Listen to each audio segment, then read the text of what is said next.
పర్వాలేదు. అసలు ఏం జరిగింది ఏంటి మీరు కూడా ప్రెస్ మీట్ లో చూసారు సార్ ఏం మాట్లాడారు?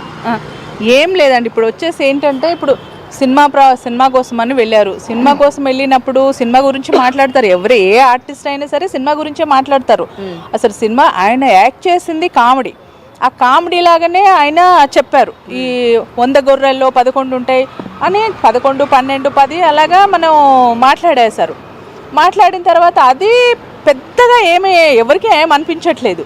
అందులో అంత మనం ట్రోల్ చేసి అంత టార్గెట్ చేసే అంత పెద్ద పెద్ద మ్యాటర్స్ అక్కడ ఏమి కనపడట్లేదు. యాక్చువల్లీ ఏంటంటే చూసే వాళ్ళకి సింపుల్గానే ఉంది, కానీ వీళ్ళు ఎందుకు ఇలా ట్రోలింగ్ చేసి అది సారీ చెప్పాలి, ఆయన తప్పు చేశాడు అలాగా అని చెప్పేసి ఎందుకు మాట్లాడుతున్నారో అది వాళ్ళకే తెలియాలి, మనకైతే తెలియట్లేదు. ఆయన ఏం మాట్లాడాడు? గొర్రెలు అన్నాడు.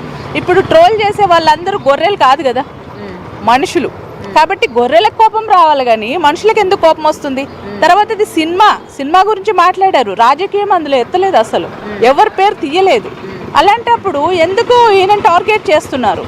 అది మనం వచ్చి మనకి సమాధానం చెప్పాలే తప్ప ఈ మొబైల్ పట్టుకొని అందులో ఇష్టానికి రాయటం, మొబైల్ సారీ చెప్పాలని చెప్పటం ఇది ఎంత మాత్రం కరెక్ట్? మీకు దమ్ము ధైర్యం ఎవరికన్నా ఉంటే నువ్వు రా, వచ్చేసి పృథ్వీరాజ్ గారు మీకు సారీ చెప్పండి, ఈ తప్పు చేశారని చెప్పాలి. ఈ ఫోన్ ఒకటి ఉంది కదా అని చెప్పేసి ట్విట్టర్లో అన్నిట్లలో ఫేస్బుక్లలో మీరు నోరుకొచ్చినట్టు మాట్లాడటం. అందులో 3 గంటల నుంచి రాత్రి 3 గంటల నుంచి ఫోన్ల మీద ఫోన్లు ఎవరెవరు చేస్తున్నారో తెలియదు. అమ్మ బూతులు అంటే అసలు ఇంకా ఆడపిల్లలు వినను కూడా వినకూడదు. మీ అమ్మ అట్లాంటిది, నీ పిల్లం ఇట్లాంటిది, నీ చెల్లె ఇట్లాంటిది, నీ బిడ్డ ఇట్లాంటిది, బూతులు అంటే బూతులు. వాళ్ళు మరి కడుపుకు అన్నం తింటున్నారో గడ్డి తింటున్నారో, వాళ్ళు అసలు అమ్మ నాన్నకు పుట్టారో లేకపోతే ఎవరికి పుట్టారో మనకు తెలియదు, కానీ మనుషులు అన్నవాళ్ళు అంత బూతులు మాట్లాడుతున్నారు. అది ఎంత మాత్రం కరెక్ట్? ఇంకొకటి మేడం, ఇవాళ విశ్వక్సేన్ ప్రెస్ మీట్ కూడా పెట్టడం జరిగింది. ఆ మీట్లో కూడా ఏదైతే పృథ్వీరాజ్ గారు సంబోధిస్తూ ఉన్నారు కదా, నాకు సంబంధించిన క్యారెక్టర్స్లోని 66 గొర్రెలు, 85 లెక్క చూస్తే 150, ఎండింగ్ సీన్కి వచ్చేసరికి 11, అంత ఎగ్జాక్ట్గా ఎలా ఉన్నాయో తెలియదు అని చెప్పడం జరిగింది కదా. అయితే విశ్వక్సేన్ గారు నిజానికి ఆ సీన్సే లేవు మా సినిమాలోని, సో బాయ్కాట్ లైలా అని చెప్పి మీరు ఎలా చెప్తారని చెప్తూ ఉన్నారు. ఏమంటారు మరి? ఇవాళ ఆయన మాట్లాడిన దానికి విశ్వక్సేన్ అసలు ఆ సీన్లే లేవు అన్నదానికి నిజంగానే పృథ్వీరాజ్ టార్గెట్ చేశారు అన్నది ఇక్కడ క్లియర్గా కొంతమంది అర్థం చేసుకుంటారు. ఏమంటారు దీనికి మరి?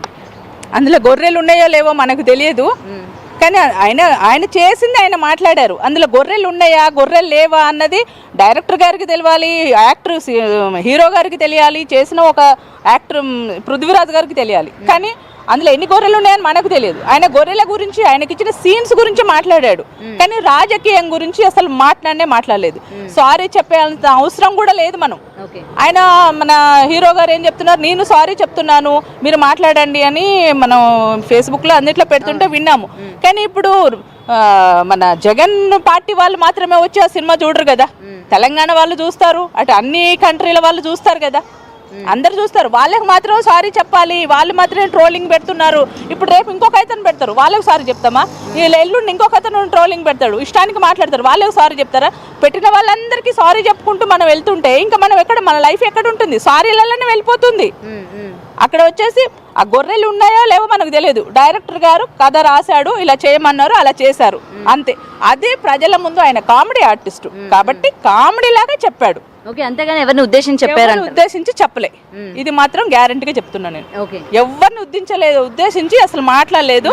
వాళ్ళు ఎందుకు రాస్తున్నారో వాళ్ళకి పని లేక టైం పాస్ కోసం వాళ్ళు అలా ట్రోలింగ్ పెడుతున్నారు. ఓకే మేడం, ఉద్దేశించి ఆయన చెప్పలేదు అని అన్నారు. మరి ఈ రోజు ఏదైతే మూవీ టీం ఆయన పెట్టుకొని కామెడీగా చేశామని చెప్తూ ఉన్నారు, మరి వాళ్ళు కూడా పృథ్వీరాజ్ గారు అసలు కావాలని అనలేదు, లేకపోతే ఉద్దేశపూర్వకంగా అనలేదు అని చెప్పి ఈయన వైపు ఎందుకని మాట్లాడట్లేదు? ఇప్పుడు విశ్వక్సేన్ గారు ఒక మాట అన్నారు, నేను ఇందాకే చూడడం కూడా జరిగింది.